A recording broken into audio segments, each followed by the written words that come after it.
வணக்கம். ஆன்மாவை மேம்படுத்த விரும்புபவர்கள் இங்கு வந்து ஆழ்நிலை தியானம் செய்து பயன்பெறுகிறார்கள்.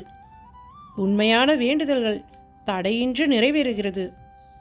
அமாவாசை தோறும் இங்குள்ள அரச மரத்திலிருந்து ஒரு நாகம் இறங்கி வந்து மரத்தை 3 முறை சுற்றிவிட்டு பிறகு மரத்தில் ஏறி மறைந்து விடுகிறது.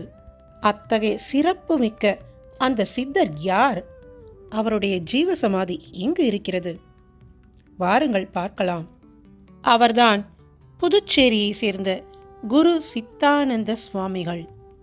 கடலூர் வண்டிபாளையத்தில் 18ஆம் நூற்றாண்டின் இறுதியில் தோன்றி கணக்கில் அடங்கா சித்தாடல்கள் புரிந்தவர் குரு சித்தானந்த சுவாமிகள். கடலூரில் பெரிய கோவில் என்று அழைக்கப்படும் பாடலீஸ்வரர் ஆலயத்துக்கு பூக்கட்டி கொடுக்கும் பணியில் தங்களை அர்ப்பணித்துக் கொண்ட குடும்பத்தில் பிறந்தவர். ஒரு நாள் பலத்த மழை பெய்து கடலூர் வெள்ளத்தில் மிதந்தது. என்றாலும் பாடலீஸ்வரருக்குரிய மாலையை எடுத்துக்கொண்டு மழை தண்ணீரில் நீந்தி சென்ற சித்தானந்தன் அதை கோவில் வாசலில் கட்டிவிட்டு வந்தார். அன்றிரவு வெள்ளம் வடிந்து விட்டது. மறுநாள் காலை ஆலயத்தை திறக்க சென்ற பூசாரி வழியில் சித்தானந்தரை பார்த்து, ஏன் நேற்று பூ கொண்டு வரவில்லை என்றார். அதற்கு சித்தானந்தர், நேற்று நான் அந்த மாலையை வாசலில் கட்டிவிட்டு வந்தேன். ஈசனுக்கு தேவை என்றால் அதை எடுத்து அவரே அணிந்திருப்பார் என்றார். சித்தானந்தர் ஏதோ விளையாட்டுக்கு சொல்கிறார் என்று நினைத்தபடி பூசாரி சென்று விட்டார். கோவிலை அடைந்த போது அவர் கண்ணில் எந்த பூவும் தென்படவில்லை. ஆனால் கருவறையை திறந்தபோது பூசாரி அதிர்ச்சிக்குள்ளானார். சித்தானந்தர் கொடுத்த மாலை பாடலீஸ்வரர் மீது அணிவிக்கப்பட்டிருந்தது. இந்த சம்பவம் மூலம் சித்தானந்தர் அட்டமா சக்திகளை பெற்றவர் என்பதை கடலூர் மக்கள் தெரிந்து கொண்டனர். அவரை தேடி நிறைய பேர் வந்தனர். சித்தானந்தர் கொடுக்கும் விபூதியை பூசினாலே நோய்கள் தீர்ந்தன, செல்வம் பெருகியது, குழந்தை பாக்கியம் கிடைத்தது. இதன் காரணமாக சித்தானந்தரின் புகழ் கடலூரையும் கடந்து பரவியது. புதுச்சேரியை சேர்ந்த முத்துக்குமாரசாமி பிள்ளை என்பவர் கடலூர் சென்று சித்தானந்தரை சந்தித்து பேசினார். அவர் விரும்பி அழைத்ததின் பேரில் சித்தானந்தர் புதுச்சேரிக்கு வந்தார். முத்துக்குமாரசாமி பிள்ளையின் வீட்டில் தங்கியிருந்து ஆன்ம ஞான மேம்பாட்டை செய்து வந்தார். முத்தியால்பேட்டையை சேர்ந்த முத்தையா முதலியாரும் சொக்கலிங்க முதலியாரும் சித்தானந்த சுவாமிகளின் தீவிர பக்தர்களானார்கள். சித்தானந்தரை பூஜிப்பது சிவனையே பூஜிப்பது போல உள்ளது என்று கூறினார்கள். புதுச்சேரி வீதிகளில் செல்லும்போது குழந்தைகளை பார்த்துவிட்டால் சித்தானந்த சுவாமிகளின் உள்ளம் குதூகலமாகிவிடும். அவர்களோடு சென்று விளையாடுவார். அப்போது அவர் சிறு குழந்தை போலவே மாறிவிடுவார்.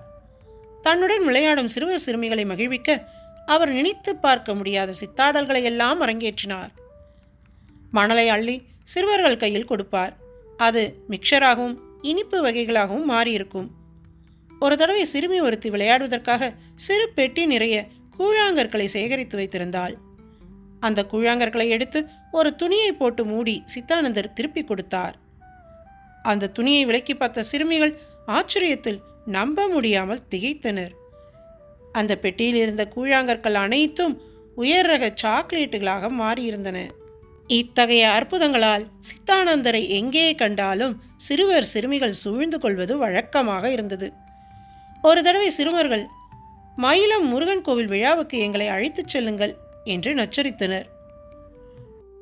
சரி, அழைத்து போகிறேன், இப்போது தூங்குங்கள் என்று சித்தானந்தர் கூறினார். சிறுவர்கள் தூங்கிய போது அவர்கள் கண்ணில் மயிலம் முருகன் கோவில் விழா காட்சிகள் திரைப்படம் போல ஓடியது. சிறிது நேரம் கழித்து விழித்தெழுந்த சிறுவர்களிடம், என்ன, மயிலம் முருகனை பார்த்தீங்களா என்று சித்தானந்தர் சிரித்துக்கொண்டே கேட்க, சிறுவர்களும் ஆச்சரியத்துடன் தலையாட்டி விட்டு சென்றனர். சித்தானந்த சுவாமிகளுக்கு பச்சை பயிர் பாயாசம், உளுந்து வடை இரண்டும் மிகவும் பிடிக்கும். ஒரு காலகட்டத்தில் சித்தானந்தர் தினமும் சித்தாடல் செய்து புதுச்சேரி மக்களை ஆச்சரியப்படுத்தினார். அவர் எந்த கடைக்குள் சென்று வருகிறாரோ அந்த கடை செழிப்பானதாக மாறிவிடும். இதை உணர்ந்திருந்த வியாபாரிகள் சித்தானந்தர் தங்கள் கடைக்கு வரமாட்டாரா என்று தினமும் காலை ஆவலோடு காத்திருப்பார்கள். சில சமயம் அவர் புதுச்சேரியின் மற்ற பகுதிகளில் என்ன நடக்கிறது என்பதை இருந்த இடத்தில் இருந்தபடியே சொல்லி பிரமிப்பை ஏற்படுத்தினார். 1837ஆம் ஆண்டு வைகாசி மாதம் 28ஆம் தேதி அவர் ஜீவசமாதி ஆகப் போவதாக கூறினார். தன்னை எப்படி சமாதிப்படுத்த வேண்டும் என்றும் அவர் கூறினார். அவர் குறிப்பிட்ட தினத்தன்று பத்மாசனத்தில் அமர்ந்தார். கண்களை மூடி சமாதி நிலையை அடைந்தார். அவர் திருமேனிக்கு அபிஷேக ஆராதனைகள் செய்யப்பட்டன. பிறகு அவர் உடலை சமாதிக்கு எடுத்து சென்றனர். அப்போது திடீரென சித்தானந்த சுவாமிகள் உயிர் தெழுந்தார். தனக்கு அபிஷேக ஆராதனைகள் உரிய விதிப்படி செய்யப்படவில்லை என்று அதிருப்தியை வெளியிட்டார். சித்தருக்குரிய ஆராதனைகளை எப்படி செய்ய வேண்டும் என்று மீண்டும் சொல்லிக் கொடுத்தார். பிறகு மீண்டும் சமாதி நிலைக்கு சென்றார். அவர் சொன்ன இடத்தில் ஜீவசமாதி ஆலயம் லிங்கத்துடன் அமைக்கப்பட்டது. அங்கு சித்தானந்த சுவாமிகள் மடமும் கட்டப்பட்டுள்ளது.